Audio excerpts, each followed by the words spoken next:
What's up, everybody? This is Jordan, aka DJ Phase. I'm here with idjnow.com today to tell you about the new Pioneer DDJ-200, one of the coolest and most fun products that I've gotten to play with in a long time. Now, before I tell you about this awesome DJ controller, please make sure that if you like this video, you hit that like button and you subscribe to the idjnow channel, because trust me, a lot of awesome content, gear reviews, and other things are coming your way shortly. You're not going to want to miss them. So let me tell you a little bit about the DDJ-200. This, as you can see, is a DJ controller, but it's a little bit different from most other DJ controllers, and that's because it connects to your phone or your tablet and allows you to DJ from those devices, and you don't need a separate laptop, and you don't need a lot of knowledge as far as DJ controllers are concerned. Anyone can pick this up and learn how to DJ or learn how to remix music in their bedroom or out at events. It's an awesome piece of gear. So looking at the box, like I said, the model number is DDJ-200. It's fairly compact, and you'll notice on the box that listed up here at the top are a few important things. First, Bluetooth. This device communicates with your phone or your tablet through Bluetooth technology. If you look at the edge of the device, no outputs or inputs anywhere on here besides one USB out, which is for the power source, okay? So all of the processing, all of the music is handled through your device. This is my iPhone XR, and it does everything, and it does it flawlessly. Next to Bluetooth, you'll notice a few different music services here. You've got Beatport LINK, SoundCloud, Spotify is also available in some of the apps. And then next to these music services are WeDJ, rekordbox, DJ by Algorithm, and edjing. These are the different DJ control apps that this controller will work with. Like I mentioned, within those apps, there are streaming services available. Spotify is available if you want to stream your music through there and DJ on it. It really allows anyone without a big music library, without DJ experience, just pick it up and start DJing, which is awesome. Now, taking a look at the controller itself, this looks pretty similar, if you're familiar with DJ controllers, to what you might normally see. You've got these big jog wheels, and I was really impressed with how weighted they are, how smooth they are. And while they're not the biggest, obviously, they do give you enough space if you want to learn to scratch or you want to be able to forward and reverse your track easily. In the middle, you've got an EQ section, something that's missing from a lot of really small portable DJ controllers, as well as a dedicated knob for filters, which is an effect that you can use to modify your music. You've got some volume faders down here to adjust the volume of each track, and a crossfader here that will allow you to move between each side of the DJ controller. You've also got these nice pitch faders that allow you to change the speed of your DJ track, one on each side, and then 8 performance pads here, which is something standard on Pioneer DJ controllers, and these have a bunch of different functions. You can set cue points, which allow you to jump around a song. You can use these for effects to create loops in your music, and a lot of other cool things. And then you've got your standard play, pause, and cue buttons here, as well as a few other odds and ends that allow you to access some more advanced features of the controller. It's simple, but it's also really capable. I found this much easier to DJ on than I originally anticipated, having DJed on Pioneer's flagship controllers. They're really big, heavy, bulky, professional DJ controllers. I thought this would be really tough to DJ on, and I was so mistaken. It was so easy to pick up and use, and no matter if this is your first time or 1,000th time DJing, you'll be able to get used to using this very quickly. So inside the box, this is the box here, you're gonna pull out obviously the controller first. It's also gonna come with this cable right here. What this does is this plugs into your phone's headphone output. If you have an iPhone, you have to use an adapter like me. And then on the other side, you've got 2 headphone outputs. So this splits 1 into 2, and this allows you to send 1 signal to your main sound system, whatever you're using to play your music on, and 1 to your headphones. When you're a DJ, it's important to be able to cue or listen to the incoming track before it's on the main sound system, and this splitter allows you to do that. Again, a feature that's super important to have even in an entry-level basic controller like this.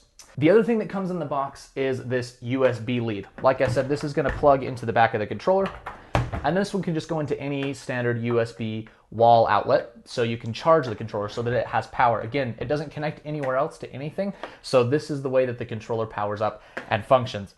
And that's it. That's all that comes in the box. It's that simple to get it hooked up. I'm gonna show you how I set this up with my phone and give you a little demo of how it works. All right, so let me show you how easy it is to set up the DDJ-200 for anyone. So I've got the controller right here. The first step is you're gonna wanna plug in the power. I've got the USB lead right here, which is plugged into power underneath the table. If I plug this in, the controller will power up. You'll see the lights come on, which looks awesome.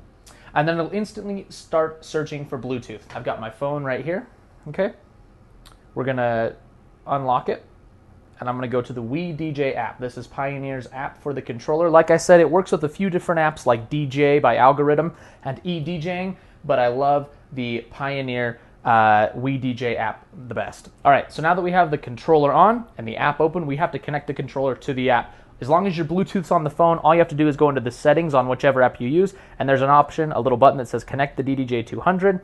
You click that, it'll say not connected. You click connect, and boom, it's connected. You'll notice that the app changed, the button's lit up, and then this Bluetooth indicator light here is now solid instead of flashing.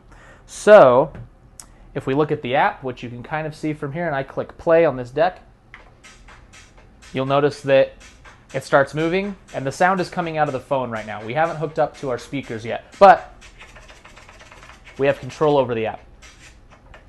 And I can say that, first off, it is extremely responsive. I was shocked with how responsive this app is. Okay, but let's get some sound out of these studio monitors. These are the Numark N-Wave 360. You can grab these from idjnow as well. But what we're gonna do is we're gonna take that cable that splits one headphone out into two. I attached an adapter for an iPhone because that's what I have. I'm gonna hook that into here. All right, and so now we have our two outputs. The black one is gonna go to the main sound system. So this is a cable that came with the Numark monitors. It just takes a headphone and turns it into RCA. So I'm gonna plug the headphone into the black output, and then the RCAs into the back of the speakers. The white output is for our headphones. This is so you can cue your music through your headphones separately from the sound system. So I have a pair of Numark headphones here. These also are sold on idjnow.com, and I'm gonna plug the headphones into the white output. Okay, so volume is up on the sound system. If I hit play now, there we go. So now we're getting sound out of these monitors, okay? So let me turn this down.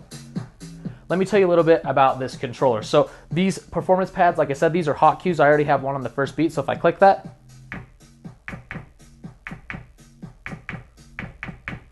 right, that allows me to jump back to the beginning of my track. I can use these jog wheels to go forward and backwards, right? Okay, I've got my pitch slider, which allows me to change the speed, faster or slower. You've got your EQs here where I can take out the bass, the mids, or the highs. If I need to cue a track to my headphones, I can just click either of these headphone cue buttons, or I can listen to the master mix with this button. Got your volume and your crossfader. Right? And it's the same over on this side. So if I want to, let's say we've got another track ready to go, put a cue point at the beginning, we can start mixing. 1, 2, ready, go. Now we're mixing. We've got two tracks going. Bring our bass back in. We've got our filter out. So this is just an example of some of the effects you can do. There you go. And that's a little bit about how the controller works. You can see I was set up in just a couple of seconds. Everything was connected super easily. And again, no connection issues with the phone at all. The controller has worked literally flawlessly. I'm super impressed with everything. Latency is almost nothing, and it's just built really well. I'm super impressed with the DDJ-200. All right, so that was a quick overview of the fantastic Pioneer DDJ-200. I am extremely impressed with this product. Whether you have never touched a DJ controller in your life and you're looking to learn, you're looking for something to play your music at your parties, or you're an experienced DJ looking for a great backup option, this delivers, and it delivers way more than I could have ever imagined. The Bluetooth latency is zero almost. It's just fantastic. It is easy to set up, and the app is really full featured. So no matter what you choose to do with this, it's going to serve you really well. Again, you can grab this on idjnow.com. My name is Jordan, aka DJ Phase. If you liked this video, please hit that like button, subscribe to idjnow, Thank you for watching, and we'll see you next time.